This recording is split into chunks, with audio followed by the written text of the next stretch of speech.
According to the Washington Post, the president tried to change the narrative of what went down in John Jr.'s meeting with the Russian lawyer. Can you address that story and tell us, did the president really try to do that? Look, the statement that Don Jr. issued is true. There's no inaccuracy in the statement. The president weighed in as any father would based on the limited information that he had. This is all discussion, frankly, of no consequence. There was no follow-up. It was disclosed to the proper parties, which is how the New York Times found out about it to begin with. The Democrats want to continue to use this as a PR stunt and are doing everything they can to keep this story alive and in the papers every single day. The president, the American people, they voted America first, not Russia first, and that's the focus of our administration. John? Can you clarify the degree to which the president waited? He certainly didn't dictate, but like I said, he weighed in, offered suggestion like any father would do.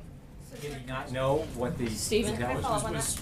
We'll follow up on that. Was he aware at the time that Don Jr. had a meeting that was based on the pretext that he would be promised information that was negative about Hillary Clinton when he suggested that the statement only say that the meeting was primarily about Russian adoption policy? Like I said, the statement that was issued was true and there were no inaccuracies in the statement. I think what the bigger question is, everybody wants to try to make this some story about misleading. The only thing I see misleading is a year's worth of stories that have been fueling a false narrative about this Russia collusion and based on a phony scandal based on anonymous sources. And I think that is, if we're going to talk about misleading, that's the only thing misleading I see in this entire process. You guys are focused on a meeting that Don Jr. had no consequence when the Democrats actually colluded with a foreign government like Ukraine. The Democrat-linked firm Fusion GPS actually took money from the Russian government while it created the phony dossier that's been the basis for all of the Russia scandal fake news. And if you want to talk further about a relationship with Russia, look no further than the Clintons, as we've said time and time again.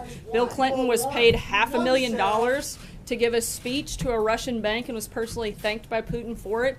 Hillary Clinton allowed 1/5 of America's uranium to reserve to be sold to a Russian firm whose investors were Clinton Foundation donors, and the Clinton campaign chairman's brother lobbied against sanctions on Russia's largest bank and failed to report it. If you guys want to talk about having relations, which you seem obsessed with doing, look no further than there. If you want to talk about somebody who's actually been tough on Russia, look at President Trump. He wants more fracking, more coal, more energy, a stronger military, a stronger defense. Those things aren't good for Russia. I think the distinctions are very clear, and you guys want to create a narrative that just doesn't exist.